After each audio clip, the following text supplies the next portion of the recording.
what the Bible teaches about man for the last many weeks. கடந்த பல வாரங்களாக மனுஷனை குறித்து வேதம் போதிக்கிறதை நாம் கவனித்துக் கொண்டு வருகிறோம். And I've been sharing with you how that purpose of everything, understanding the purpose of everything is the key to fulfillment in life. வாழ்க்கையிலே நிறைவுக்கும் திருப்திக்கும் திறவுகளாய் இருப்பது எல்லாவற்றுடைய நோக்கத்தை புரிந்து கொள்வதாகும் என்பதை நான் பகிர்ந்து கொண்டு வருகிறேன். The problem with people today is that we don't look at the purpose for everything as God looks at it. இன்றைக்கு மக்கள் மத்தியில் உள்ள பிரச்சனை என்னவென்றால் தேவன் பார்க்கிறது போல எல்லாவற்றுடைய நோக்கத்தை அவர்கள் பார்க்க தவறிவிடுகிறார்கள். Let me read to you the verse that we've been reading for the last several weeks. கடந்த பல வாரங்களாக நாம் படித்து வருகிற அந்த வசனத்தை மீண்டும் நான் வாசிக்கிறேன். We will begin there. அங்கிருந்து நாம் ஆரம்பிப்போம்.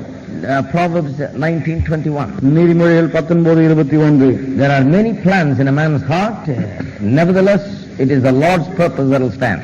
மனுஷனுடைய இருதயத்தின் எண்ணங்கள் அநேகம், ஆனாலும் கர்த்தருடைய நோக்கம் மட்டுமே நிலை நிற்கும். I told you that this literally means that man thinks about life in so many ways. He has many opinions. நான் உங்களுக்கு சொன்னேன், இந்த எழுத்தின்படியான அர்த்தம் என்ன, மனுஷனுக்கு வாழ்க்கையின் காரியங்களை குறித்து பல கருத்துக்கள் இருக்கிறது. They're all highly opinionated and we think this is the way it should be and that is the way it should be. ஒவ்வொருவரும் ஒரு கருத்தை சொல்லி இது இப்படிதான் இருக்கணும், அது அப்படிதான் இருக்கணும்னு சொல்லுவார்கள். That is what the Bible is saying. There are many opinions in a man's heart about everything. வேதமும் அதுதான் சொல்லுகிறது. எல்லாவற்றை குறித்தும் மனுஷனுடைய இருதயத்தினுடைய கருத்துகள் எண்ணங்கள் அநேகமா இருக்கும். We think this is the way a wife should be, this is the way the husband should be. நாம நினைக்கிறோம் கணவன்னா இப்படிதான் இருக்கணும், மனைவினா இப்படிதான் இருக்கணும். This is the way the church should be. சபை என்றால் இப்படிதான் This is the இருக்கணும், way preacher should be. பிரசங்கியார்னா இப்படிதான் இருக்கணும். We have all our ideas. நம்முடைய எண்ணங்கள் இப்படி நிறைய இருக்கு. Many are the opinions of a man's heart. மனுஷனுடைய இருதயத்தின் எண்ணங்கள் அநேகம். But it is the purpose of the Lord that eventually stands. ஆனால் நிலை நிற்பது கர்த்தருடைய நோக்கம் மட்டுமே. God has made everything with a purpose. தேவன் எல்லாவற்றையும் ஒரு நோக்கத்தோடு தான் உண்டாக்கி So இருக்கிறார். it doesn't matter how wonderful your opinion is. The only thing that matters is what is God's purpose. ஆகவே உங்களுடைய கருத்து எவ்வளவுதான் நல்லதா இருந்தாலும் சரி, அது ஒரு பொருட்டல்ல. தேவனுடைய நோக்கம் என்ன, அதுதான் அங்க முக்கியம். That is why the Bible says, lean not your own understanding, but trust in the Lord. ஆகவேதான் வேதம் சொல்கிறது, உன் சுயபுத்தின் மேல் சாராமல் கர்த்தரை நம்பு என்று. Why? Because many people, we rely on our own understanding about everything. ஏனென்றால் நம்மில் அநேகர் பல காரியங்களை குறித்து நம்முடைய சுய புத்தியை நாம் நம்புகிறோம். And what the opinion that we have sounds nice and sounds reasonable and intelligent. நம்முடைய எண்ணங்கள், நம்முடைய யோசனைகள் எல்லாம் சரியானது போல, புத்திசாலித்தனமா இருக்கிறது போல இருக்கிறது. But then you read the Bible, God teaches us differently. ஆனால் வேதத்தை பார்க்கும்போது தேவன் வித்தியாசமாய் போதிக்கிறார்.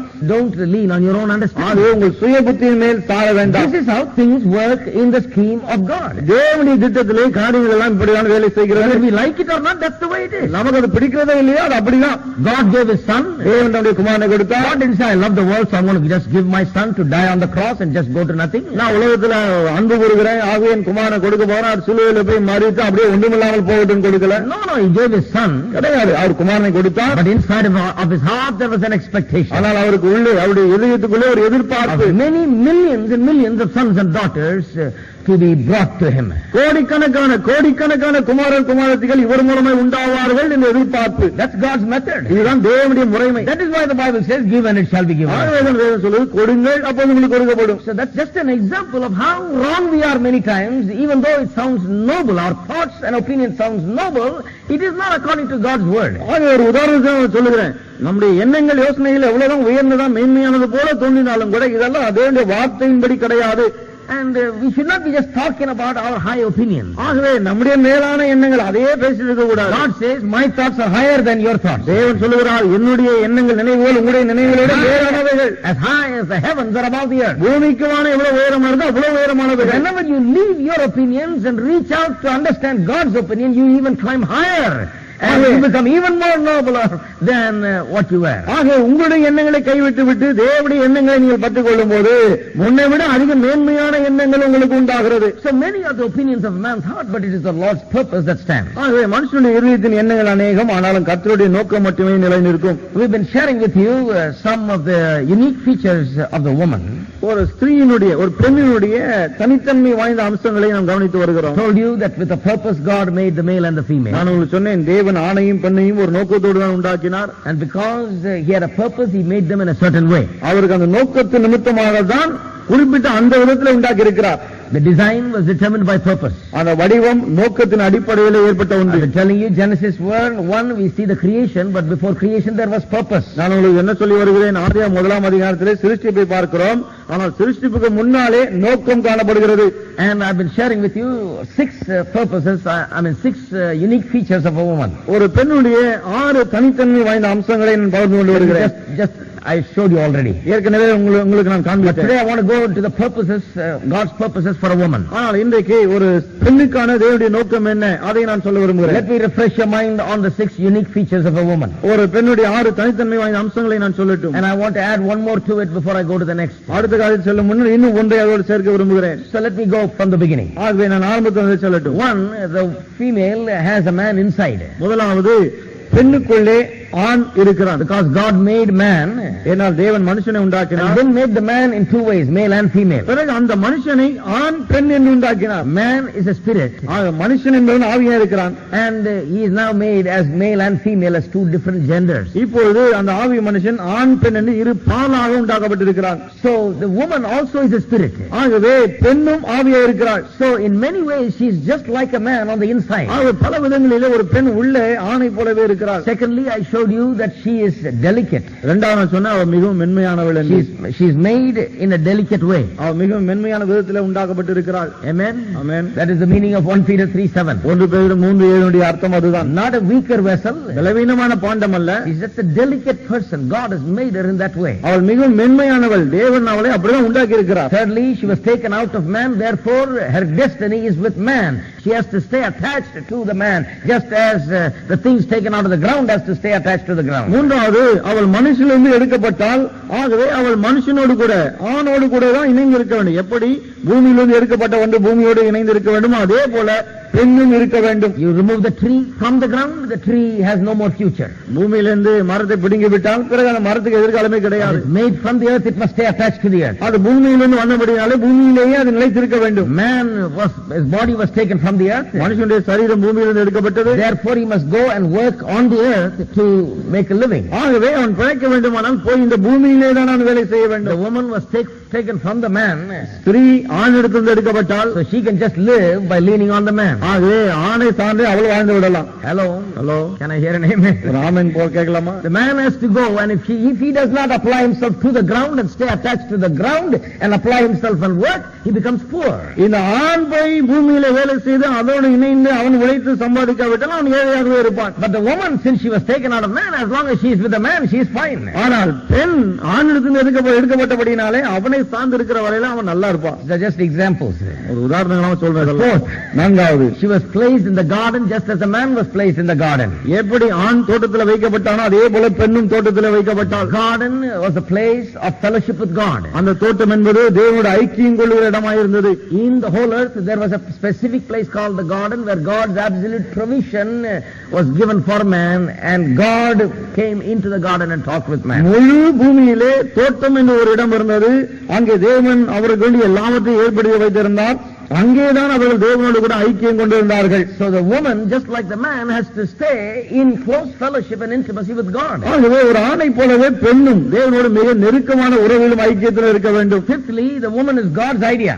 ஐந்தாவது சொன்னேன், ஸ்திரீ என்பவள் தேவனுடைய யோசனையா இருக்கிறார். God is the one that said it's not good for a man to be alone, so he made a woman. தேவன் தான் மனுஷன் தனிமையாக இருப்பது நல்லதல்ல என்று சொல்லி ஸ்திரீயை உண்டாக்கினார். God said, I will make a woman. தேவன் சொன்னார், நான் உண்டாக்குவேன் என்று. So the woman is important in the sight of God and precious in the sight of God because she is God's idea. ஆகவே ஸ்திரீ என்பவள் தேவனுடைய எண்ணமாக இருக்கிறபடினாலே தேவனுடைய பார்வையில் அவள் விலையேற பெற்றவளும் முக்கியமானவளுமாக இருக்கிறாள். Sixthly, ஆறாவது, she was made to share in the responsibility of the man.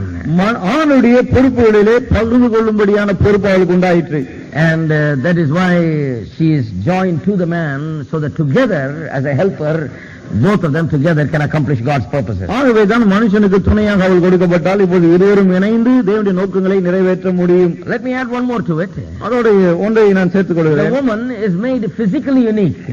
She has a different physical body. ஸ்திரீயானவள் சரீரத்திலே தனித்தன்மை வாய்ந்தவளாக உண்டாக்கப்பட்டு இருக்கிறார். Now I told you purpose determines the design. நான் உங்களுக்கு சொன்னேன், வடிவம் நோக்கத்தின் அடிப்படையிலே அமைகிறது என்று. Why does the woman have a different body? ஏன் பெண்ணுக்கு சரீரம் வித்தியாசமா இருக்கிறது? Now, if you read the Bible calls her, if you read the Bible says God made man and he made them male and female. வேதத்தை வாசிக்கும் போது வேதம் சொல்கிறது தேவன் மனுஷனை உண்டாக்கினார், அவர்களை ஆணும் பெண்ணுமாக உண்டாக்கினார் என்று. Turn with me to chapter 5 of Genesis. திருப்பும் ஆதியாகமம் 5ஆம் அதிகாரம் Verse 1. முதலாம் வசனம். This is the book of genealogy of Adam. In the day that God created man, he made him in the likeness of God. ஆதாமின் வம்ச வரலாறு. தேவன் மனுஷனை சிருஷ்டித்த நாளிலே அவர்களை ஆணும் பெண்ணுமாக சிருஷ்டித்தார். He created them male and female. அவர்களை ஆணும் பெண்ணுமாக சிருஷ்டித்து and blessed them and called them mankind in the day they were created.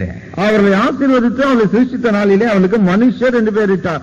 So God calls both male and female man. ஆகவே ஆண் பெண் இருவரையுமே தேவன் மனுஷர் என்று தான் அழைக்கிறார். This particular translation says mankind. There are some translations that say just God called them man. இங்கே தமிழ்ல மனுஷர் என்றே வருகிறது, ஆங்கிலத்தில் மனு வர்க்கம் என்று வருகிறது. So God made male and female and called them man. ஆகவே தேவன் ஆணும் பெண்ணுமாக சிருஷ்டித்து அவர்களை மனுஷர் என்று அழைக்கிறார். So there is a male and there is a female.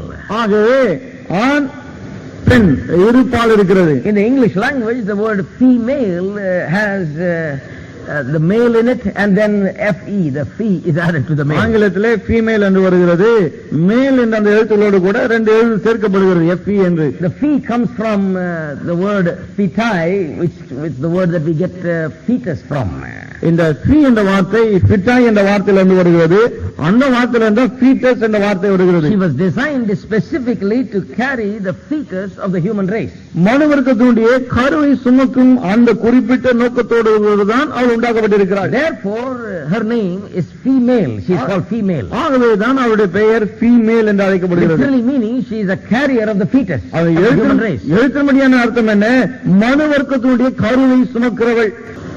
So every woman is a carrier of the fetus of the human race. ஆகவே ஒவ்வொரு பெண்ணும் மனுவர்க்கத்தினுடைய கருவை சுமக்கிறவளாய் இருக்கிறாள். Because of that her body is different. அதன் நிமித்தமாக அதனுடைய சரீரமும் வித்தியாசமாய் இருக்கிறது. God has intended that she'll be the carrier of the fetus, therefore designed her body in a different way. அவள் கருவை சுமக்க வேண்டும் என்று தேவன் தீர்மானித்தபடியினாலே தான் அவளுடைய சரீரத்தையும் அதற்கேற்றவாறு அவர் உண்டாக்கி இருக்கிறார். And Adam called this woman that God had given him as the woman. ஆதாம் தேவன் கொடுத்த இந்த பெண்ணுக்கு மனுஷி என்று பெயரிடுகிறான். Now in the English language literally he called her the man with the womb. ஆங்கிலத்தில் எழுத்தும்படியான அர்த்தம் என்ன? கருவை கொண்ட ஒரு ஆண். உமன் என்று சொன்னால் கருவை உடைய ஒரு ஆண், அதான் அர்த்தம். In other words, he's saying she's just like me, but she's got a womb. அதாவது என்ன சொல்ல வருகிறான், இவள் என்ன போலவே இருக்கிறாள், ஆனால் இவளுக்கு ஒரு ஒரு கற்பம் இருக்கிறது. And because of that her body is slightly different. இது நிமித்தமாக அவளுடைய சரீரம் கொஞ்சம் வித்தியாசமா இருக்கிறது. Because she's a woman, she's a womb man, wombed man. ஏனென்றால் இவள் woman, அதாவது கருவை அல்லது கற்பத்தை உடைய ஒரு ஆண் என்று அழைக்கிறான். And therefore her body is a little different. அவளுடைய சரீரம் கொஞ்சம் வித்தியாசமா இருக்கிறது. So it's very simple, you see. If you can carry a fetus, then you're a woman. Don't have no doubt about it. உங்களுக்காக உள்ளே உங்களுக்கு கற்பம் இருக்குமானால், அது கருப்பை இருக்குமானால் நீங்கள் பெண், அதுல கொஞ்சம் கூட சந்தேகமே வேண்டாம். Now there are some people in the world that say I'm confused. I don't know whether I'm a male or a female. இன்னைக்கு உலகத்துல இருக்காங்க, என்ன சொல்றாங்க, நான் ஆனா பெண்ணா எனக்கே தெரியல, ஒரே குழப்பமா இருக்குன்றாங்க. Well, if you can carry this fetus, then you are a male. உங்களால் கருவை, I mean, you are a woman. You are a woman. I'm sorry. உங்களால் கருவை சுமக்க முடியுமானால் பிறகு நிச்சயம் நீங்கள் பெண் தான், சந்தேகமே வேண்டாம். Have no doubt about it. அதுல சந்தேகமே வேண்டாம். I'm certainly not confused. கொஞ்சம் குழப்பமே இல்லை. The woman is the one who's called female because she carries the fetus. பெண் ஃபீமேல் என்று அழைக்கப்படுகிறது, ஏனென்றால் கருவை சுமக்கக்கூடிய தன்மை அவளுக்கு இருக்கிறது. If you cannot carry a fetus, then you are not a woman. கருவை சுமக்கக்கூடிய ஆற்றல் உங்களுக்கு இல்லை என்றால் நீங்கள் பெண் அல்ல. The male is the one that provides the seed for the fetus. இந்த கருவுக்கு வேண்டிய அந்த வித்தை கொடுப்பது ஆண். So if you can't produce a seed, you are not built to produce a seed for the fetus, then you are not a woman, you are a man. You are able to provide the seed for the fetus, then you are not a woman, you are a man.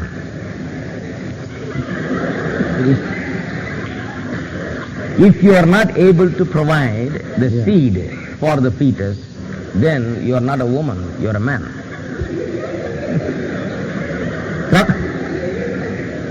Able, not able. If you are Able, not able. no, if you are not able, Then you are not a... then you are not a man. வித்தை கொடுக்க முடியலன்னா, குழந்தையை பெற்றெடுக்க வேண்டிய வித்தை கொடுக்க முடியாதவர்கள், கொடுக்க முடியலன்னா, கொடுக்கக்கூடிய நிலையில்னா அவர்கள் ஆண் அல்ல. A male is the one that provides the seed, female is the one that carries the fetus. ஆண் தான் வித்தை கொடுக்கிறான், அந்த கருவை சுமக்கிறவள் பெண். This is God's purpose. இதுதான் தேவனுடைய நோக்கம். That man, the male must provide the seed and the female must carry the fetus. ஆண் அந்த கருவை கொடுக்க வேண்டும், அந்த வித்தை கொடுக்க வேண்டும், அந்த கருவை பெண் சுமக்க வேண்டும். Now I'm going to mention something that's very sensitive here. இங்கே ரொம்ப உணர்வுபூர்வமான ஒரு காரியத்தை நான் சொல்ல போறேன். You know, that is why when a couple do not have a child for a long time, ஆகவேதான் ஒரு தம்பதிக்கு வெகு நாளாக குழந்தை இல்லாமல் they இருக்கும்போது become all of a sudden very perturbed. திடீரென்று மிகுந்த கலக்கம் அடைகிறார்கள். And if they don't have a child at all for many years, பல வருஷமாக அவர்களுக்கு குழந்தை இல்லை என்றால் it really disturbs them, மெய்யாகவே அவர்களுக்கு கலக்கமடைய செய்கிறது.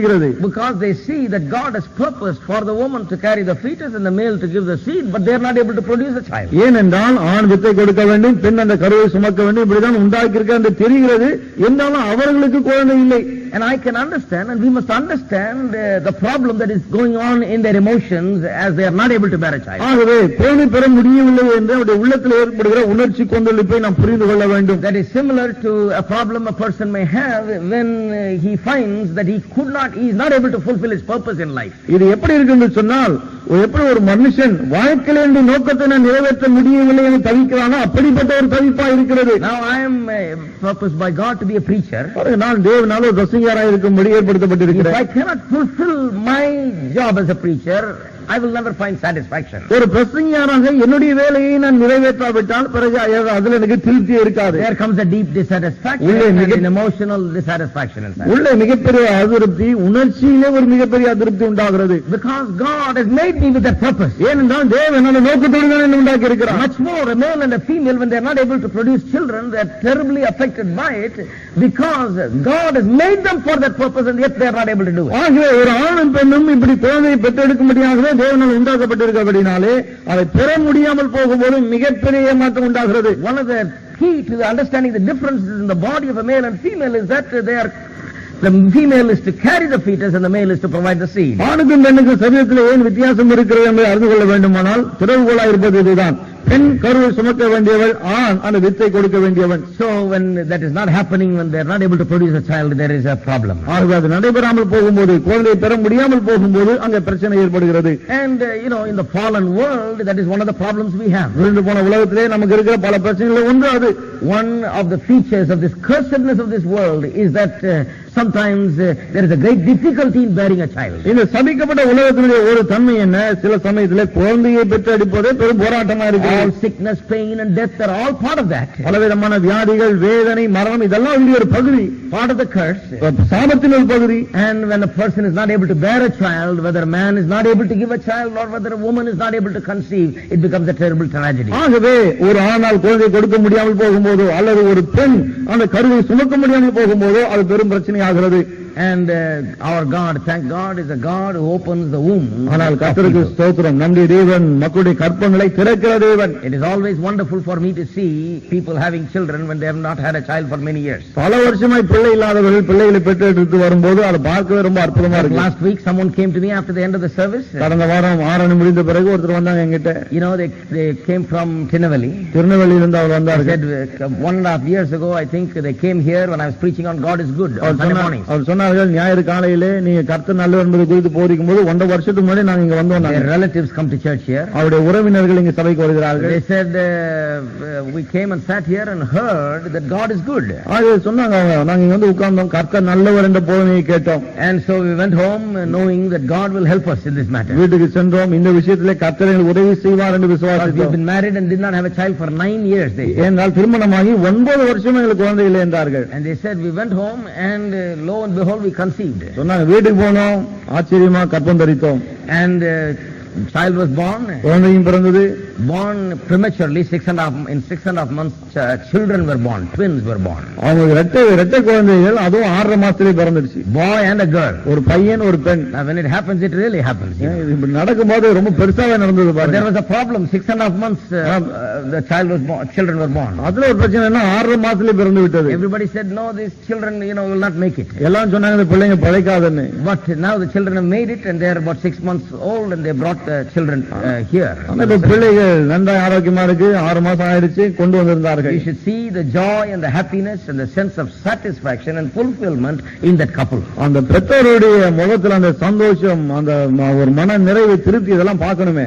As if they have achieved something great. ஏதோ பெரிய காரியத்தை சாதித்தது போன்ற உணர்வு. Now, like I often say, people that just get married and have a child in 10 months don't really appreciate it. அடிக்கடி சொல்றேன் இல்லையா, திருமணமாகி 10வது மாசத்துல குழந்தை பெற்று எடுக்கிறவங்களுக்கு இதெல்லாம் பெரிய விஷயமா படுறது இல்ல. But if you waited for 9 years, you know what the agony is. ஆனா 9 வருஷம் காத்திருந்தா தெரியும் அது எவ்வளவு பெரிய வேதனை. God is good. கர்த்தர் நல்லவர். Amen. But we are talking about the uniqueness of the female. ஆனால் பெண்ணுடைய தனித்தன்மை, அதை தான் நாம் பார்த்து வருகிறோம். God made the female unique in her body because she was made to carry the fetus. தேவன் பெண்ணுடைய சரீரத்தை தனித்தன்மையான விதத்தில் உண்டாக்கினார். ஏனென்றால் அவள் கருவை சுமக்க வேண்டியவள். The purpose is different, therefore the design is different. நோக்கம் வித்தியாசமா இருக்கிறபடினாலே தான் வடிவமும் வித்தியாசமா இருக்கிறது. We must not try to change the design, but try to understand the purpose. ஆகவே நோக்கத்தை வடிவத்தை மாற்ற முயற்சிக்க கூடாது, மாறாக நோக்கத்தை புரிந்து கொள்ள வேண்டும். Amen. Amen. And understand what God has in purpose for the female. ஒரு பெண்ணுக்கு தேவன் என்ன நோக்கம் வைத்திருக்கிறார் அதை புரிந்து கொள்ள வேண்டும். But now let's go on to the purpose that God has for the female. இப்போ ஒரு பெண்ணுக்கு தேவன் வைத்திருக்கிற நோக்கத்துக்கு செல்வோம். What is the purpose for the female? பெண்ணுக்கான தேவனுடைய நோக்கம் என்ன? Now turn with me to Genesis chapter 2. திருப்பம் ஆதியாகமம் 2ஆம் அதிகாரம். I'm going to give you several purposes. I'm going to cover as many as I can tonight, and then we'll cover more next week. முடிந்த அளவுக்கு பல நோக்கங்களை இன்றைக்கு நான் சொல்ல போகிறேன். அடுத்த வாரம் தொடர்ந்து பார்க்க முடியாது. The purpose for the female. பெண்ணுக்கான நோக்கம். We've been talking so much about purpose, and you wonder what is the purpose for the female. நோக்கத்தை குறித்து நிறைய பேசிக் கொண்டிருக்கோம். நீ நினைக்கலாம் பெண்ணுக்கான தேவனுடைய நோக்கம் தான் என்ன என்று. He said purpose is the key to fulfillment. வாழ்க்கை நிறைவுக்கு நோக்கமே திறவுகோல் என்று சொன்னோம். So all the females as well as males, listen. The purpose of the female. ஆண்கள் பெண்கள் எல்லாரும் நல்லா செவி கொடுங்கள். பெண்களுக்கான நோக்கம் என்ன என்பது குறித்து. The first purpose for the female is that she must be a companion to the man. பெண்ணுக்கான முதல் நோக்கம் அவள் ஆணுக்கு துணையாய் இருக்க வேண்டும். Chapter 2 verse 18. 2ஆம் அதிகாரம் 18ஆம் வசனம். Genesis 2:18. ஆதியாகமம் 2:18. The Lord God said, it is not good that man should be alone. I will make a helper comparable to him. பின்பு தேவனாகிய கர்த்தர் மனுஷன் தனிமையா இருப்பது நல்லதல்ல, ஏற்ற துணையை அவனுக்கு உண்டாக்குவேன் என்றார். Now it's not good that a man should be alone, God says. தேவன் இங்கே சொல்கிறார் மனுஷன் தனிமையா இருப்பது நல்லதல்ல. He needs a companion. அவனுக்கு ஒரு துணை தேவை. Man should not be alone. மனுஷன் தனியா இருக்க கூடாது. He needs a companion, and therefore God says, I will make him a woman. அவனுக்கு ஒரு துணை தேவை. ஆகவே தேவன் சொல்லுகிறார் அவனுக்கு ஒரு துணை உண்டாக்குவேன். Male must have somebody to give to and share his life with. ஆண் தன்னுடைய வாழ்க்கையை பகிர்ந்து கொள்ள கொடுக்க அவனுக்கு ஒரு ஆள் வேண்டும். Sometimes I talk to young men who come and talk about their marriage. சில சமயத்திலே தங்களுடைய திருமணத்தை குறித்து பேச வரும் வாலிபர்களோடு நான் பேசுவது உண்டு. Very interesting to see what they think. ரொம்ப சுவாரஸ்யமா இருக்கு அவங்க என்ன யோசிக்கிறார்கள் என்று அறியும் போது. Always say, why do you want to get married? நான் கேட்பேன் ஏன் திருமணம் செய்து கொள்ள விரும்புறீங்க? Well, I'm 30 years old. சொல்லுவாங்க 30 வயசு ஆகுதுங்க. So I want to get married. ஆகவே திருமணம் செய்து கொள்ள விரும்புகிறேன். Well, but why do you want to really get married? ஆனா உண்மையே ஏன் திருமணம் செய்து கொள்ள விரும்புறீங்க? You can get married anytime. எப்ப வேணா திருமணம் பண்ணிக்கலாம். It's good to marry by the time you're 30 though. 30 ஆகிறதுக்குள்ள பண்ணிக்கிறது நல்லதுதான். But why do you really want to get married? ஆனா ஏன் நீங்கள் திருமணம் செய்து கொள்ள விரும்புகிறீர்கள்? Very rarely, very very rarely I found that they come up with the right answer, a biblical answer. ரொம்ப அரிதாக தான் சரியான பதிலை வேதத்தின் அடிப்படையிலான ஒரு பதிலை கொடுப்பதை நான் பார்த்திருக்கேன். Nowadays our young people are very smart. They are coming to church here and they are listening to all this. So they are ready. They know what I'm going to ask them. இங்க வருகிற வாலிபர்கள் ரொம்ப உஷாரா இருக்காங்க. நம்ம சபைக்கு வருகிறார்கள். அத என்ன கேட்க போறேன்னு தெரியுது அவங்களுக்கு. அவங்க பெரிய லிஸ்டே வச்சிருக்காங்க இதெல்லாம். ஃபீமேல்னா என்னவா இருக்கணும், மேல்னா என்ன. So very rarely I find young people in the world give a right answer. உலகத்திலே வாலிபர்கள் மிக அரிதாக சரியான பதிலை கொடுப்பதை பார்க்கிறேன். It reflects a lack of understanding concerning the whole purpose of God. அதாவது தேவனுடைய நோக்கங்களை குறித்து ஒரு சரியான அறிவில்லை என்பதை தான் அது காட்டுகிறது. Why do you get married? ஏன் திருமணம் செய்து கொள்ள வேண்டும்? Well, the Bible says companionship is one of the foremost reasons. வேதம் இந்த துணை அதுதான் மிக முக்கியமான காரணங்கள் ஒன்று என்று I சொல்லுகிறது. already told you not to cook your food, clean your clothes and clean your house and all that. நான் சொல்றேன் துணைன்னு சொன்னா வீட்டை துடைக்கிறதுக்கு பெருக்கிறதுக்கு மற்ற வேலைகளை செய்யறதுக்கு எல்லாம் கிடையாது. சாப்பாடாக்கி போடுறதுக்கு இல்ல. I told you that aya you can get a good aya for 1,000 rupees. நான் சொன்னேன் அதுக்கு 1000 ரூபாய் கொடுத்தா நல்ல ஆயாவே கிடைக்கும். Why do you want a young lady? அதுக்கு ஏன் ஒரு வாலிப பெண் தேவை? Why do you want a woman? Why do you want a wife? அதற்கு ஏன் ஒரு மனைவி உங்களுக்கு தேவை? A wife is needed because you are looking at a companion who you will be able to give to and share with, who can live with you as an equal with you. மனைவி ஏன் தேவை என்று சொன்னால் உங்களுக்கு சரிசமமாக உங்களுக்கு துணையா இருக்க ஒரு ஆள் தேவை. நீங்கள் கொடுக்க நீங்கள் பகிர்ந்து கொள்ள ஒரு ஆள் தேவை உங்களுக்கு. You see, that is why God made man as such a visionary. ஆகவேதான் தேவன் மனுஷனை தரிசனம் உடையவனாக உண்டாக்கினார். So that for his vision he makes the provision. ஆகவே அந்த தரிசனத்துக்காக அவன் தேவையானவைகளை உருவாக்குகிறான். God has built him as a earner, as a person who can go out and make money. ஆகவேதான் தேவன் அவனை போய் சம்பாதித்து போய் வேலை செய்து பணத்தை சம்பாதிக்கக்கூடியவனை உண்டாக்கி இருக்கிறார். Made man as an enterprising person. மனிதனை இப்படி வேலை செய்யக்கூடியவனை உண்டாக்கி இருக்கிறார். His mind, his emotions, everything about him was made with the intention of him going out and working and producing. அவருடைய மனமோட எண்ணம் உணர்ச்சிகள் எல்லாமே வெளியே போகணும், வேலை செய்யணும், சம்பாதிக்கணும், இப்படிப்பட்ட எண்ணத்தோடு இருக்கிறது. Even his physical body, அவருடைய சரீர அமைப்பு கூட designed in such a way that he can go and work. அவர் வேலை செய்யும்படியாக தான் வடிவமைக்கப்பட்டிருக்கிறது. And you know what the woman is made like? பெண் எப்படி உண்டாக்கப்பட்டிருக்கா தெரியுமா? She is wired to receive. பெற்றுக்கொள்ளும்படி அந்த நிலையில தான் அவருக்கா. Have you ever wondered why women are such good receivers? என்னைக்காவது யோசிச்சிருக்கேன் ஏன் பெண்கள் அவ்வளவு நல்லா பெற்றுக்கொள்ளக்கூடியவர்கள்னு? You give them a sari or you give them flowers or you give them any little things. Ooh, you know, they're such good receivers. ஒரு புடவையோ ஒரு பூ ஏதோ ஒன்று கொடுக்கல ரொம்ப ஒரு ஆச்சரியத்தோட எதிர்பார்ப்போடு அதை வாங்கிடுவாங்க. You know, they still sell this Horlicks and Bournvita with a plastic cup inside. இந்த ஹார்லிக்ஸ் போன்விட்டால ஒரு பிளாஸ்டிக் கப் உள்ள வச்சு விக்கிறாங்க. Women are thrilled about the plastic cup, you know. அந்த பிளாஸ்டிக் கப் பார்க்கும்போது இவங்களுக்கு ஒரு பரவசம். Buy that with the plastic cup that's coming with that. உள்ள ஒரு பிளாஸ்டிக் கப் இருக்கு அத வாங்குவோம் அப்படினுவாங்க. I can get you 10 plastic cups. Why you want this? இந்த மாதிரி 10 பிளாஸ்டிக் கப் வாங்கலாமே இது எதுக்குன்னு கேளுங்க. They're good receivers. They're thrilled about receiving something. ஒன்று பெற்றுக்கொள்வதனால அவங்களுக்கு அவ்வளவு ஒரு த்ரில்லிங்கா இருக்கு. They're good receivers and they're wired to be good receivers. They're built to be good receivers emotionally and mentally in every way. They receive well. அவர்கள் பெற்றுக்கொள்ளக்கூடியவர்கள் உணர்ச்சி ரீதியாலும் சரி மன ரீதியாலும் சரி எந்த ரீதியானாலும் சரி நன்றாய் பெற்றுக்கொள்ளக்கூடியவர்கள். God has made the man and the woman to complement one another. Man is the one who can produce and give and woman is one who can receive well. ஆகவே ஆணையும் பெண்ணையும் தேவன் நல்ல ஏற்ற துணையை உண்டாக்கி இருக்கிறார். மனுஷன் உருவாக்கி அதை பெண்ணிடம் கொடுக்கிறான், பெண் அதை பெற்றுக் கொள்ளுகிறாய். You know why the woman is wired to receive? ஏன் பெண் பெற்றுக்கொள்ளும்படியாக உண்டாக்கப்பட்டிருக்கா தெரியுமா? Because if the man keeps it without giving it to the woman, it will not multiply. ஏன்னா பெண்ணிடத்துல கொடுக்காமல் ஆண் மட்டும் வைத்திருப்பான்னு சொன்னா அது பெருகாது. Now I told you already the woman is an incubator. நான் சொன்னேன் ஏற்கனவே பெண் என்பது ஒரு இன்குபேட்டர் போல இருக்கா. You give something to her and she'll give you back. She'll never give it back to you as you gave it. நீங்க அவகிட்ட ஒன்னு கொடுக்கும்போது நீங்க கொடுத்த ஒண்ணுமே அது திரும்ப உங்ககிட்ட வராது. She'll always give it back to you, good measure, pressed down, shaken together, running over. அது எப்போதுமே அமுக்கி குலுக்கி சரிந்து விழும்படி நன்றாய் அளந்துதான் திரும்ப உங்ககிட்ட கொடுக்கப்படும். I told you you give the seed and she gives you back a child. நான் சொன்னேன் இல்லையா நீங்கள் வித்தை கொடுக்கிறீர்கள் குழந்தையாய் அதை திரும்ப கொடுக்கிறார். You just gave her a seed but she produces a child. நீங்கள் வெறும் வித்தை கொடுத்தீர்கள் ஆனால் அவள் குழந்தையை பிறப்பிக்கிறாள். She is like that with everything. You give her one rumor, she makes the whole story. எல்லாரும் ஒரு சின்ன வதந்தியை விட்டு பெரிய கதையை ஆக்கிடுவான். She is good at multiplying everything you give. ஏனென்றால் நீங்கள் கொடுப்பதை எல்லாம் பெருக்குவதிலே கை தேர்ந்தவள் பெண். She is like that. She is made like that. ஏன்னா அவள் உண்டாக்கப்பட்டிருக்க விதமே அப்படிதான். Look at the example of Jesus himself. இயேசுவினுடைய உதாரணத்தை கவனிங்க. The Bible says Jesus has a woman. Jesus has a woman.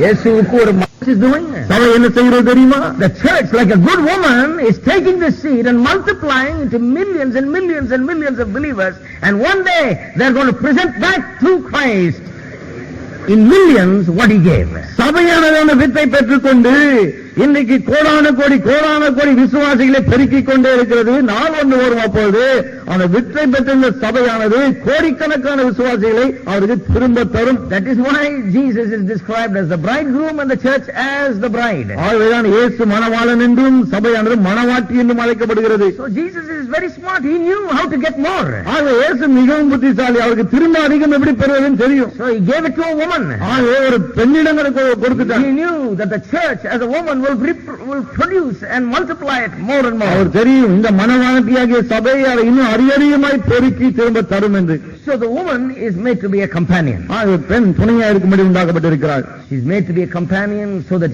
she can share and receive and multiply it back and bring it back to him in a multiplied way and be a blessing to him. அவள் அவனுக்கு துணையா இருந்து அவனிடத்திலிருந்து வாங்கி அவன் கொடுத்ததை திரும்ப பல மடங்கு பெருக்கி திரும்ப அவனிடம் கொண்டு வருகிறாள். Believe me, my friend, life works better with a companion. நண்பர்களே, நான் சொல்வதை நம்புங்கள், துணை இருக்கும்போது வாழ்க்கை இன்னும் சிறப்படைகிறது. Some of us, live without a companion. நம்ம சில துணையே இல்லாமல் வாழ்ந்துறோம். So you got to tell it like it is, I think. ஆகவே நான் நினைக்கிறேன் இப்படிதான் சொல்லணும். அதை it works better with a companion. துணை இருக்கும்போது இன்னும் நல்லா இருக்கும். There is multiplication. பெருக்கம் ஏற்படுகிறது. There is blessing. ஆசீர்வாதம் உண்டாகிறது. So don't worry about how much it's going to cost you when you marry. ஆகவே திருமணம் செஞ்சிட்டா எவ்வளவு செலவாகும் அதை பத்தி கவலையே வேண்டாம். Don't worry about you having to buy her sarees and give her everything she wants. அவளுக்கு தேவையானலாம் கொடுக்கணுமே, புடவை எல்லாம் வாங்கி கொடுக்கணும், அந்த கவலையும் வேண்டாம். No, because as you give her, she's going to give you something that is more blessed. ஏன்னா நீங்கள் அவளுக்கு கொடுக்கும்போது இன்னும் பாக்கியமானதை அவள் உங்களுக்கு திரும்ப தரப்போகிறாள். All the happiness and all the bliss that comes that can come to a man comes through this. ஒரு மனுஷனுக்கு ஆணுக்கு உண்டாகக்கூடிய சகல சந்தோஷமும் நிறைவும் இதன் மூலமாக தான் வருகிறது. God said man cannot be alone. It is not good for a man to be alone. ஆகவே தேவன் சொன்னார் மனுஷன் தனிமையாக இருப்பது நல்லதல்ல என்று. I'm going to make him a wife, a helper. அவனுக்கு ஒரு துணையை உண்டாக்க போகிறேன். Secondly, இரண்டாவது, the purpose of the woman is that she is supposed to be a helper. பெண்ணுடைய நோக்கம் என்னவென்றால் அவள் துணையா இருக்க வேண்டும். Now some of these things I have mentioned in other contexts, so I don't want to talk too much about it. மற்ற காரியங்களை பார்க்கும்போது சில விஷயங்கள் இங்க இந்த காரியங்களை நான் சொன்னேன், அது அதிகம் பார்க்க போவதில்லை. I'm going to concentrate on things that I have not spoken much about. அதிகம் பேசாத காரியங்களை தான் இப்போ நான் பேச போகிறேன். I've talked about helper much. துணையை குறித்து அதிகமா நான் பேசல. I have talked about it. நான் துணையை குறித்து அதிகமா பேசி இருக்கிறேன். And let me say this very simply. ஆகவே மிக சுருக்கமாக நான் சொல்லுகிறேன். Why does a man need a helper or male need a helper? ஏன் ஒரு ஆணுக்கு துணை தேவை? Because the male needs to carry out the vision that God has given him. ஏனென்றால் தேவன் தனக்கு தந்த தரிசனத்தை இந்த ஆண் நிறைவேற்றி முடிக்க வேண்டும். Recently I was supposed to preach in a marriage. சமீபத்திலே ஒரு திருமணத்திலே நான் பிரசங்கிக்க வேண்டியதா இருந்தது. The marriage of a preacher. ஒரு பிரசங்கியாவுடைய திருமணம் அது. I have some nice good marriage sermons. நல்ல திருமண பிரசங்கங்கள் என்கிட்ட ரெடிமேடா இருக்கு. Ready-made, all cooked. ரெடிமேடா இருக்கு, எல்லாம் சமைச்சு வச்சிருக்கேன். போய் அப்படியே பரிமாற வேண்டியது. But then sometimes I just make it up on the spot. ஆனா சில சமயத்துல அந்த நேரத்துல வருவரையும் சொல்லுகிறேன். I was sitting in the church, I was wondering what to preach to this young preacher. ஆகவே அங்க உட்கார்ந்து யோசிச்சுட்டு இருந்தேன், இந்த இளம் பிரசங்கியாருக்கு என்ன பிரசங்கம் பண்ணுது. Suddenly the verse came to my mind, without a vision people perish. திடீரென்று இந்த வசனம் மனதுக்கு வந்தது, தரிசனம் இல்லாமல் ஜனங்கள் சீர்கெட்டு போகிறார்கள். So I preached on how people perish without a vision. ஆகவே நான் பிரசங்கம் பண்ண எப்படி தரிசனம் இல்லாமல் மக்கள் கெட்டு போகிறார்கள் என்று. I told them that even in marriage, in married life, people perish without a vision. நான் சொன்னேன், திருமண வாழ்க்கையில கூட மக்கள் தரிசனம் இல்லாமல் கெட்டு போகிறார்கள். The man must have a vision. ஆணுக்கு தரிசனம் வேண்டும். If he doesn't have a vision, அவனுக்கு தரிசனம் இல்லை என்றால், it is not worthwhile for a woman to leave her father and mother and come and be joined to this man and live with this man 40-50 years of his life when this man is going nowhere and has no vision. இந்த மனுஷனுக்கே ஒண்ணு இல்ல, ஒரு தரிசனம் இல்லைன்னு சொன்னா பிறகு ஒரு பெண் தன்னுடைய தகப்பனையும் தாயையும் விட்டுட்டு 40-50 வருஷமா இந்த ஆளோடு கூட எதற்காக வாழ வேண்டும்? God has made the woman as a helper to be joined with a man who is supposed to be a missionary so that she can be used as a helper in accomplishing that vision. ஏன் தேவன் பெண்ணை கொண்டு வந்து அவனோடு சேர்க்கிறார் என்றால், இந்த ஆண் தரிசனத்தை உடையவன், அந்த தரிசனத்தை நிறைவேற்றுவதில்லை, இந்த பெண் அவனுக்கு துணையா இருக்க போகிறாள். That is why she leaves her mother and father. அதுதான் அவள் தாயையும் தகப்பனையும் விட்டு வருகிறாள். Her family, குடும்பத்தை விட்டு வருகிறாள். Everything is forgotten and she comes and joins herself to the husband. எல்லாவற்றையும் மறந்து விட்டு வந்து கணவனோடு இணைந்து விடுகிறார். That's a big deal, isn't it? இது பெரிய விஷயம் இல்லையா? I'll ask the men, how would you like to leave your father and mother and everybody and go and live in some new place? நான் ஆண்களை பார்த்து கேட்கணும், அப்பா அம்மா எல்லாம் விட்டுட்டு திடீர்னு புது இடத்துல போய் வாழணும், உங்களுக்கு எப்படி இருக்கும்? Very difficult thing. ரொம்ப கஷ்டமான காரியம். But every woman does that. ஆனால் ஒவ்வொரு பெண்ணும் அப்படி செய்கிறார். You get her married and there she is. Next day she's ready to go. She's packed her bags and And it's a very touching scene to see the woman leave to her husband's house. திருமணம் ஆன உடனே அடுத்த நாளே பாருங்க எல்லா மூட்டை முடிச்சியோடு கணவனுடைய வீட்டுக்கு பெண் கிளம்பி விடுகிறாள். You have to really appreciate the woman. ஆக இந்த விஷயத்துல பெண்களை ரொம்ப பாராட்டணும். That is why I believe the man has to be a tremendous missionary, because he is taking her, and you better have somewhere to take her to.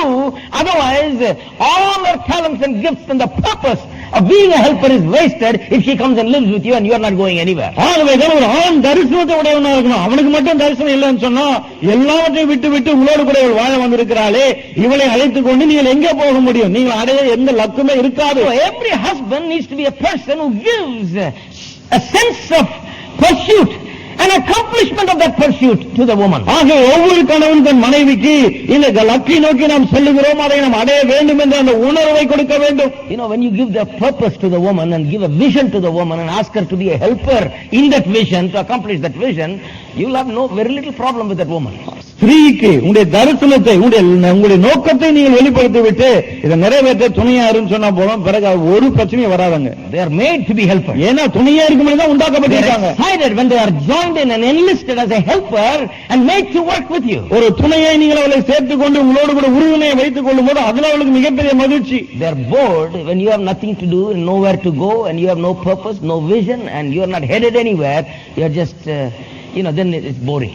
உங்களுக்கே இந்த நோக்கம் இல்லாம லட்சியம் இல்லாம ஒரு லக்கு இல்லாம அப்படியே இருந்தீங்கன்னு சொன்னா பிறகு அவங்களுக்கு போர் தான் அடிக்கும். That's why I told that young preacher who was getting married, have you got a vision? அதுதான் திருமணம் செய்து கொள்ள போற அந்த இளம் பிரசியரை கேட்டேன், உங்களுக்கு தரிசனம் இருக்கா?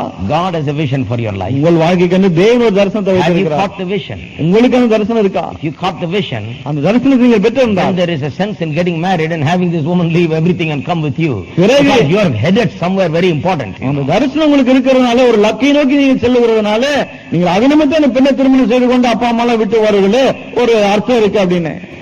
Amen. Amen. When you have no vision, ஆனா தரிசனமே இல்லைன்னா people perish. மக்கள் கெட்டு When போகிறார்கள். the wife every other week she packs her bags and say, I'm going to go to my mother's house. அப்பதான் மனைவி ஒவ்வொரு வாரமும் மூட்டை பெட்டியெல்லாம் எடுத்துன்னா அம்மா வீட்டுக்கு போயிட்டு வரண்டு போயிடுது. Because man, you're such a boring person. You're not going anywhere. You're not showing anywhere. Anywhere to go to. No purpose. There is no planning, no thinking. No direction. Let me go see my daddy and come. He's got a purpose. He's got a vision. ஏன்னா கணவன் ஒரு நோக்கம் இல்லாமல் லட்சியம் இல்லாமல் luck இல்லாமல் திட்டம் இல்லாமல் சும்மா அப்படியே இருக்கிறதுனால சரி அப்பா கிட்ட போவோம், அவர் ஒரு லட்சியவாதின்னு அங்க போயிடுது மனைவி. எங்க வீடு போய் எங்க அப்பா அம்மா பரவாயில்ல, எங்க அப்பா கொஞ்சம் நல்லா வளர்த்தாரு, நாங்க போய் எங்க அப்பாவை பார்த்துட்டு வரேன். So these men come and say, tell her first not to go to the mother. இவர் ஒரு பார்க்க முடியும் சொல்லுங்க, அம்மா வீட்டுக்கு போக கூடாதுன்னு சொல்லுங்க. I said, wait a minute. Why is she going to the mother's house? நான் கேட்க கொஞ்சம் இருங்க, ஏன் அம்மா வீட்டுக்கு போறாங்க? If you keep her excited and going somewhere with a purpose, then she'll have no time to go to her mother's house. நீங்க ஒரு நோக்கத்தோட அவளை கொண்டு போய் அவளுக்கு உற்சாகம் மூட்டக்கூடிய விதத்துல இருந்தா பிறகு அம்மா வீட்டுக்கு போகவே மாட்டாங்க. If you're giving her a sense of direction and purpose and vision, then she'll stay with you. நோக்கத்தை தரிசனத்தை அந்த உணர்வெல்லாம் நீங்க கொடுத்தீங்கன்னா உங்க கூடயே இருப்பாங்க. He'll call up her daddy and tell him, we are very busy, we are up to something, you pray for us. அப்பாவுக்கு phone பண்ணி சொல்லிடுறாங்க, ரொம்ப பிஸியா இருக்கும், இந்த வேலையை செஞ்சு முடிக்க போறோம், நாங்க அதை தயவுசெய்து ஜெபம் பண்ணீங்க எங்களுக்காக. We'll come and visit you once in a while. Time நேரம் கிடைக்கும் போது எப்பாவது வரோம். No time to come and sit there. அங்க வந்து உட்காரலாம் நேரம் கிடையாது. I am with a real man. ஏன்னா உண்மையான ஆம்பளோட இருக்கேன் நானு.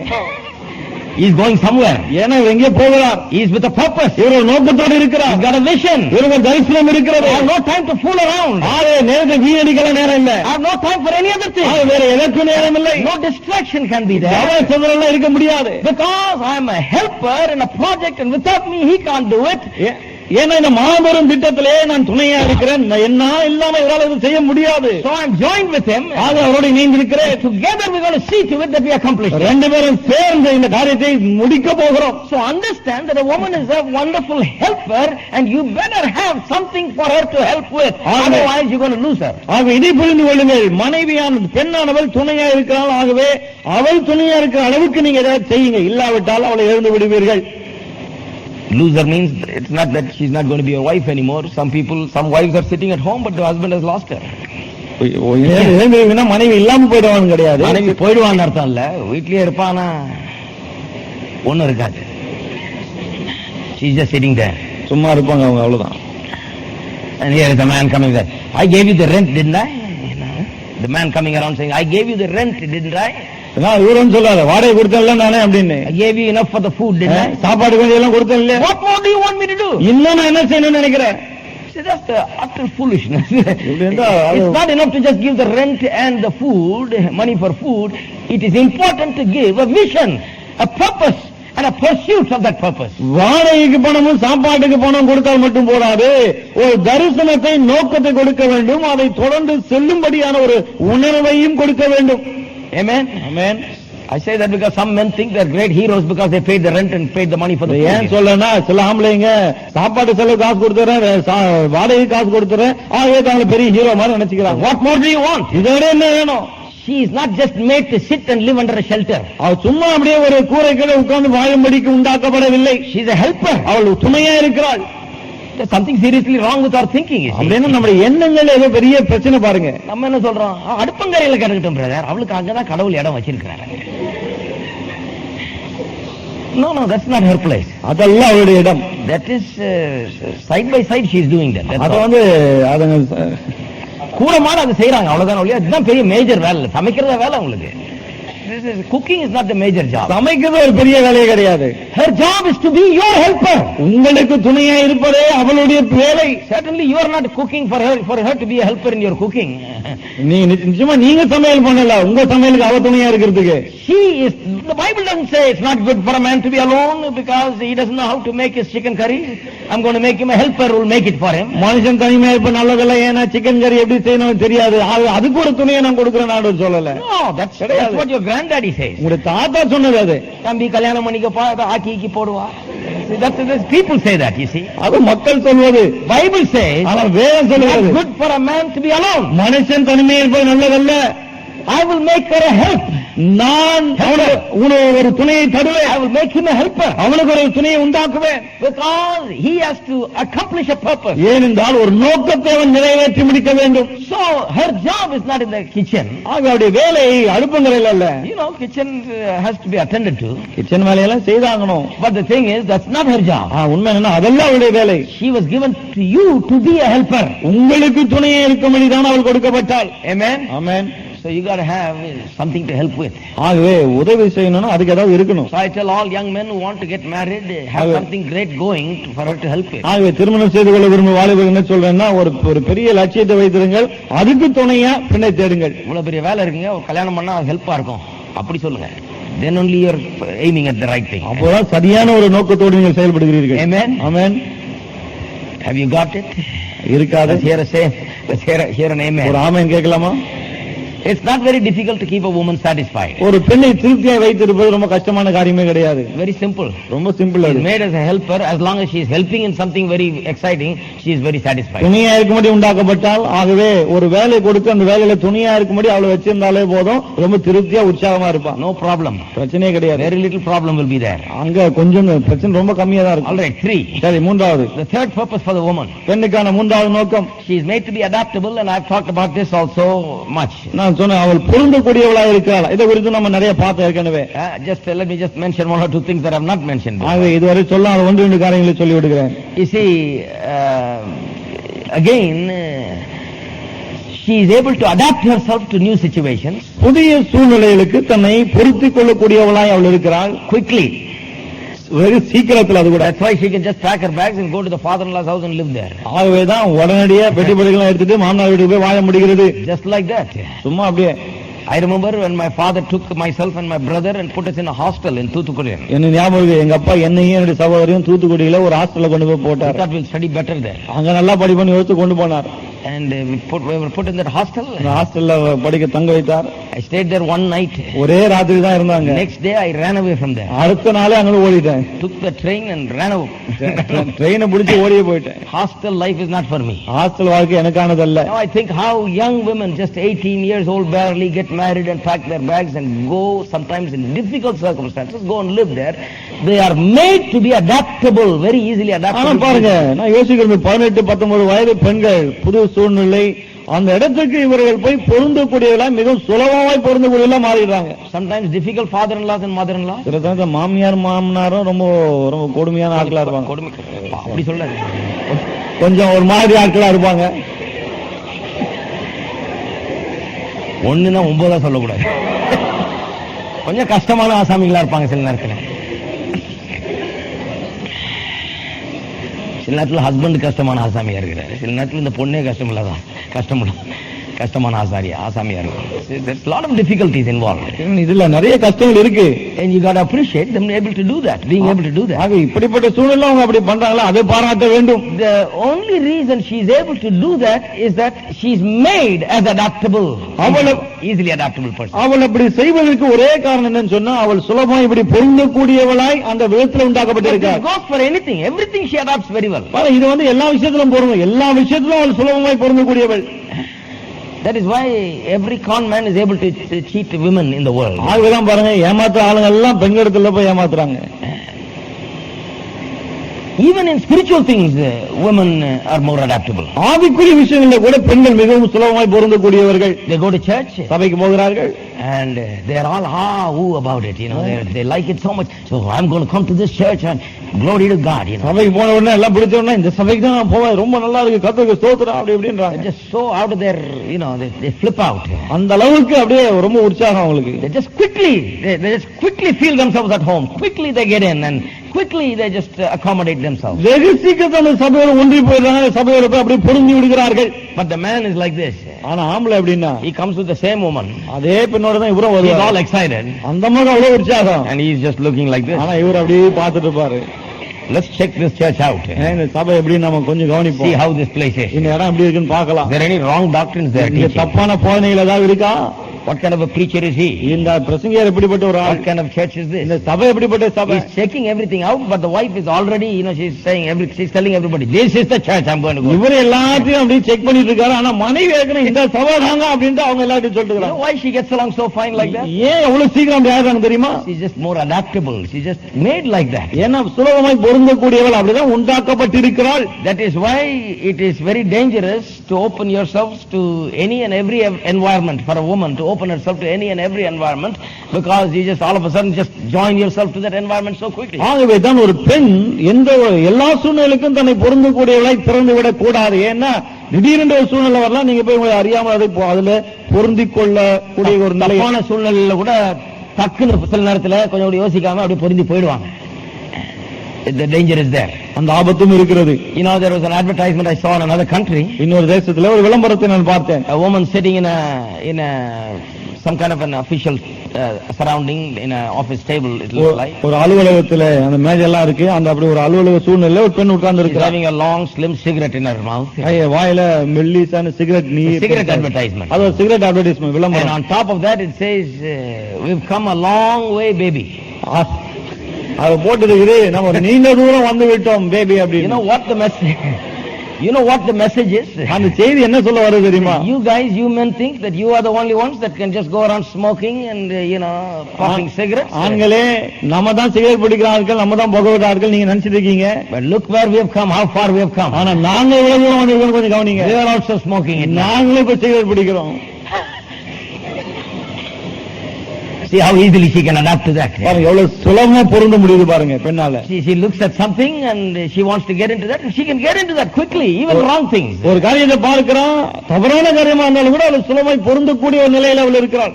She's more made adaptable like that. ஏனென்றால் அந்த விதத்துல தான் பொருந்தக்கூடிய தன்மையுடையவளாய் இருக்கிறாள். That is why it is important that we give her something to adapt to.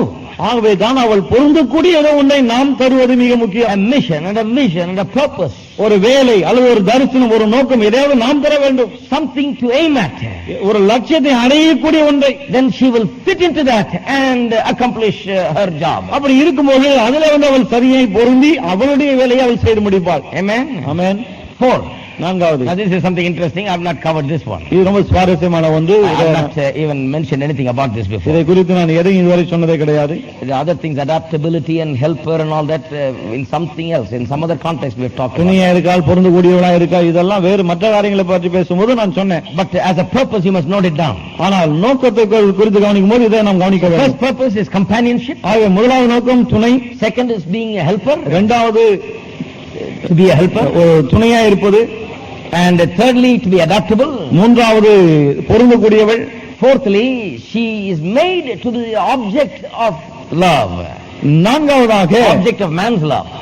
ஆணுடைய அன்புக்கு அன்பு கூறக்கூடிய ஒருவளாய் இருக்கிறாள். She is made as an object to be the object of man's love. ஆண் அன்பு காட்டக்கூடிய ஒருவளாய் பெண் இருக்கிறாள். This is very interesting. இது ரொம்ப சுவாரஸ்யமான ஒன்று. She is not made to love but to be loved. அவள் அன்பு காட்டும்படி உண்டாக்கப்படவில்லை, அன்பு செலுத்தும்படி உண்டாக்கப்படவில்லை, அன்பு பெரும்படி, அன்பை பெரும்படி உண்டாக்கப்பட்டிருக்கிறாள். Now don't misunderstand me. இதை தவறாய் புரிந்து கொள்ள I'm not வேண்டாம். saying that women don't love. அப்படின்னா பெண்கள் அன்பு கூற மாட்டாங்கன்னு சொல்ல வரல. Yes, they do love. அவங்க அன்பு கூறுகிறாள், உண்மைதான். But the thing is, primarily they are made as people who receive and soak love. ஆனா உண்மை என்னவென்றால் அவர்கள் More than they give love. அன்பை கொடுக்கிறதை விட அன்பை பெற்றுக் கொள்ளும்படியாக தான் பிரதானமாக Especially உண்டாக்கப்பட்டிருக்கிறார்கள். in the relationship with the man, the woman is one who is the object of man's love. அதிலும் குறிப்பாக ஒரு ஆண் என்று எடுத்துக்கொள்ளும் போது ஆண் பெண் உறவில்லை, இந்த பெண் ஆணுடைய அன்பை அதிகமாய் பெறக்கூடியவளாக இருக்கிறார். Now this is so important for a female to be loved by a man. ஒரு பெண் ஒரு ஆணினாலே அன்பு கூறப்படுவது மிகவும் முக்கியம். It is so important for her so that we can say that for a female, the fuel of a female is love. அது மிகவும் முக்கியமா இருக்கு. அப்படின்னா அதை எப்படி சொல்லலாம்னா ஒரு பெண்ணுக்கான எரிபொருள் அன்பு என்று நாம் சொல்லலாம். Like petrol to a car. எப்படி ஒரு காருக்கு பெட்ரோல் இருக்கும்? What happens when there is no petrol in the car? ஒரு கார்ல பெட்ரோல் இல்லைன்னா என்ன ஆகுது? It just quits. அவ்வளவு அப்படியே நின்னுடுது. The wife will quit when there is no love given to her. ஆகவே பெண்ணுக்கு அன்பு கொடுக்கப்படாமல் போகும்போது அப்படியே நின்று விடுகிறாள். It's important that she receives love because she is made like that. She is made to be the object of love. ஆகவே அவளுக்கு அன்பை கொடுப்பது மிக முக்கியம். ஏன்னா அன்பை கொடுக்கக்கூடிய செலுத்தப்படக்கூடியவளாக தான் அவள் உண்டாக்கப்பட்டிருக்கிறாள். Sometimes for men it's very difficult to understand that. ஆகவே சில சமயத்துல ஆண்கள் இதை புரிந்து கொள்வது ரொம்ப கஷ்டமா இருக்கு. They just assume that the wife knows that they love her. அதாவது இவங்க என்ன யோசிக்கிறாங்க, உன் மேல நான் அன்பா இருக்கேன்னு மனைவிக்கு தெரிஞ்சிருக்கணும். They say she ought to know that I love her. நான் அவளை நேசிக்கிறேன் தெரிஞ்சிருக்கணும் இல்லையா அப்படின்னு நினைக்கிறாங்க. You know, they get married and on the day that he marries her she says I love you. திருமணம் செய்து கொள்கிறார்கள். கல்யாண நாள் அன்னைக்கு சொல்றாரு நான் உன் மேல அன்பா இருக்கேன்னு. But the wife always 3 months later asks you, do you still love me? ஆனா மனைவி 3 மாதம் கழிச்சு கேட்பாங்க, இன்னும் என் மேல அன்பா இருக்கீங்களா? He says I told you when we got married I love you. கல்யாணம் பண்ணப்ப சொன்ன இல்லையா அன்பா இருக்கேன்னு சொல்லிட்டு 6 months later she says do you love me? 6 மாதம் கழிச்சு மறுபடியும் கேட்பாங்க என் மேல அன்பா இருக்கீங்களா? 10 years later she says do you still love me? 10 வருஷம் கழிச்சு கேட்பாங்க இன்னும் என் மேல அன்பு இருக்கானே? He says I told you the day I married I love you. கல்யாணம் பண்ண அன்னைக்கே சொன்ன இல்லையா அன்பா இருக்கேன்னு? See, the man thinks differently.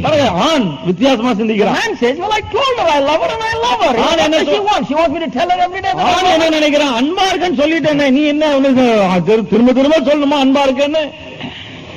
You see, love requires the showing of affection. பாருங்க இந்த அன்பு அந்த பாசத்தை நாம் வெளிப்படுத்தும்படி செய்கிறது. பாசத்தை வெளிப்படுத்த வேண்டும் என்று So when கோருகிறது. man gets so busy at what he is doing and he doesn't pay any attention to the woman, ஆகவே he ஆண் begins to think maybe he doesn't love me, you know. ஆகவே ஆண் அவனுடைய வேலையில அவன் ரொம்ப பிஸியா இருக்கான்.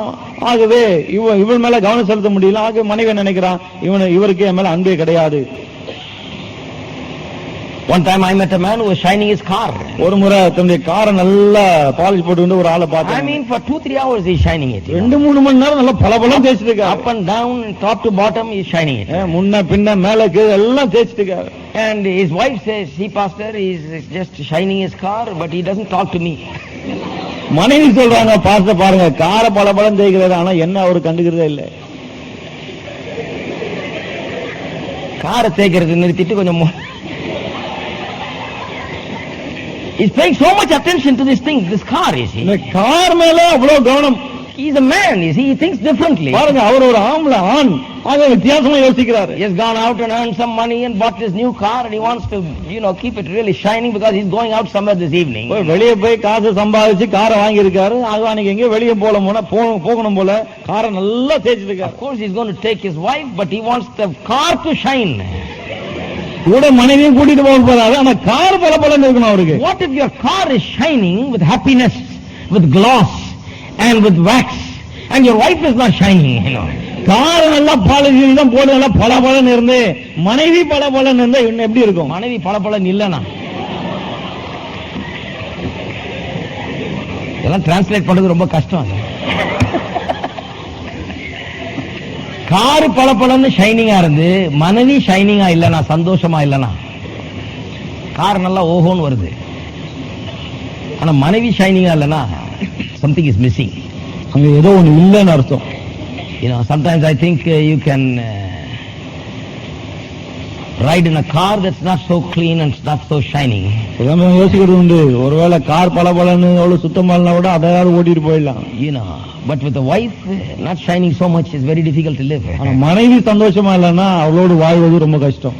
So men don't understand how much a woman requires love. ஆண்கள் புரிந்து கொள்வதில்லை ஒரு பெண்ணுக்கு எந்த அளவுக்கு அன்பு தேவைப்படுகிறது என்று. Because they don't understand, they don't pay attention to that. அவள் அதை புரிந்து கொள்ளாதனாலதான் அவர் அந்த அளவுக்கு கவனம் செலுத்துவதில்லை. Now in Ephesians chapter 5, there's a very interesting passage. எபேசியர் 5ஆம் அதிகாரம் ரொம்ப சுவாரஸ்யமான ஒரு பகுதி அங்க இருக்கு. Talking again about Christ and the church. நோடி கிறிஸ்துவை குறித்து சபையை குறித்து நாம் பார்க்க போகிறோம். Says in verse 25, husbands love your wives.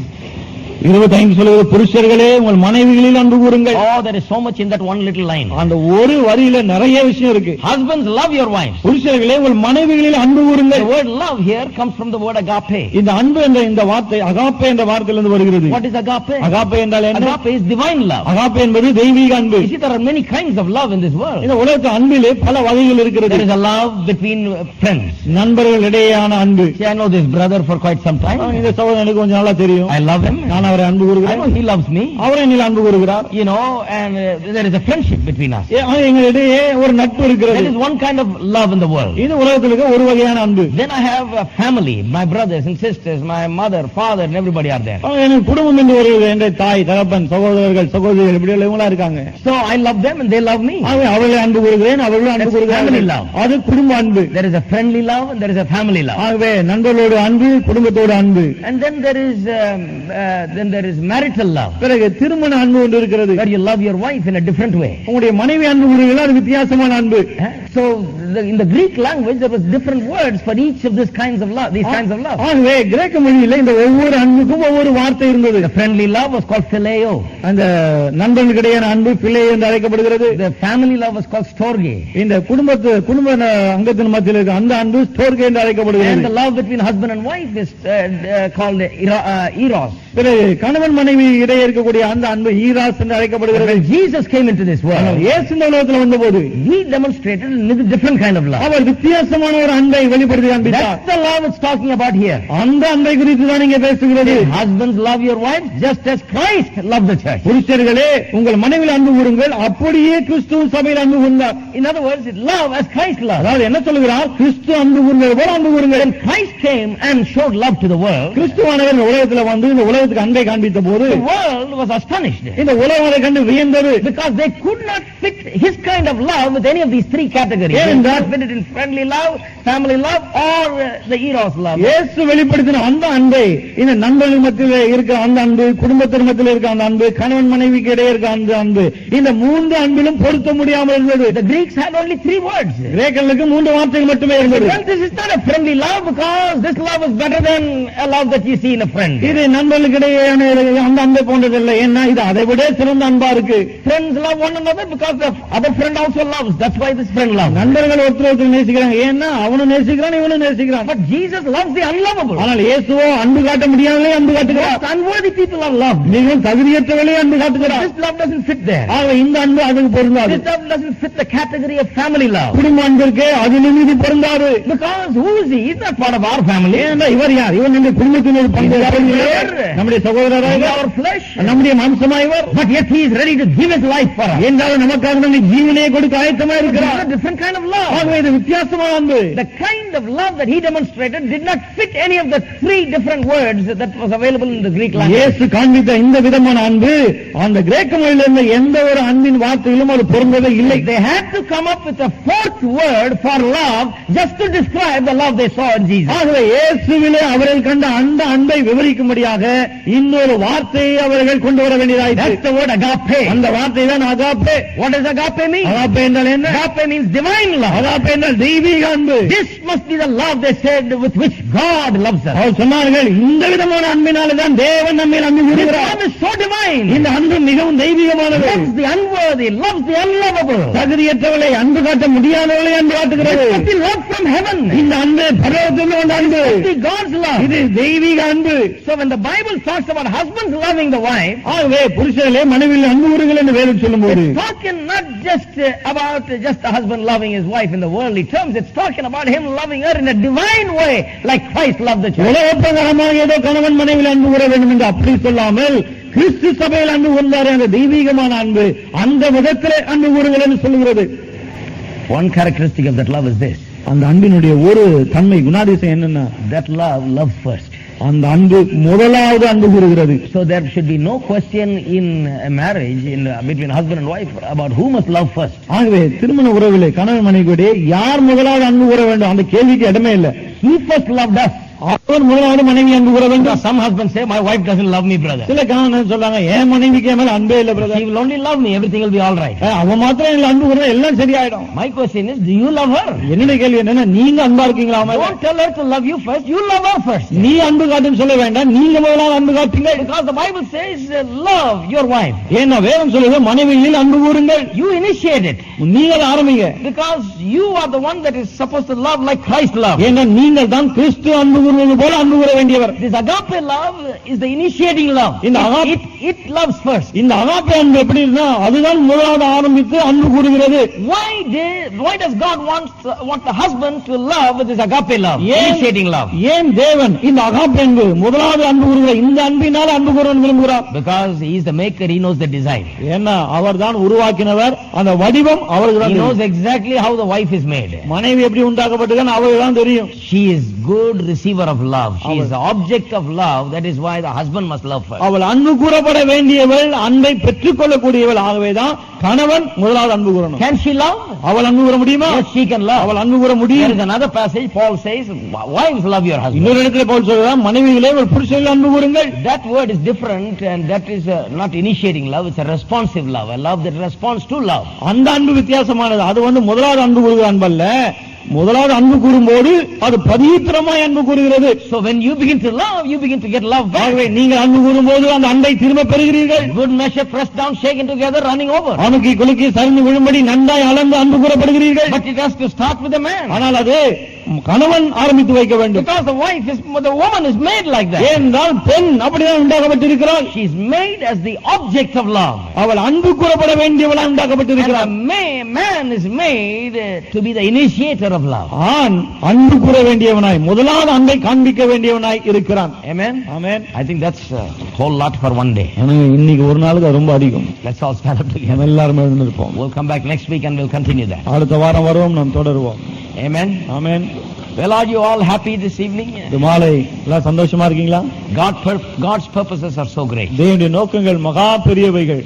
God has purposed before he made us. தேவன் நம்மை உண்டாக்க முன்னரே நோக்கத்தை தீர்மானித்து விட்டார். So that's why we are trying to understand the purpose. ஆகவேதான் நோக்கத்தை புரிந்து கொள்ள முயற்சிக்கிறோம். Amen. Amen. And we'll talk about more of it next week. இது குறித்து இன்னும் அதிகமாக அடுத்த வாரம் Let's கவனிப்போம். lift up our hearts and our hands to the Lord and just worship him and thank him for his உள்ளங்களையும் purpose. கரங்களையும் கர்த்தரை உயர்த்தி இந்த நோக்கங்களுக்காக நாம் அவரை ஸ்தோத்திரிப்போம். Hallelujah. Hallelujah. Praise you, Jesus. Thank you, Father. ஸ்தோத்திரம். Thank you, Lord. Thank you, Jesus. Father God, we thank you this evening பிதாவாகிய தேவனே, இந்த மாலைகளுக்காக உமக்கு நன்றி. for the revelation of your purposes. உம்முடைய நோக்கங்களை குறித்த வெளிப்பாட்டுக்காக நன்றி ஆண்டவரே. Thank you for opening our eyes to see us, to see ourselves, to see the male and the female and the purposes that God has. ஆணையும் பெண்ணையும் அவர்களுக்காய் தேவன் வைத்திருக்கிற நோக்கங்களையும் காண